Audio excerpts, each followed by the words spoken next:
Rồi.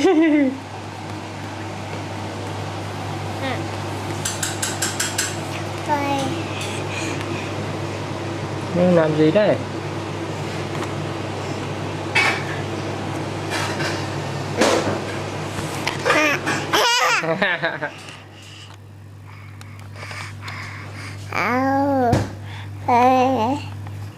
Đi sao chưa mama?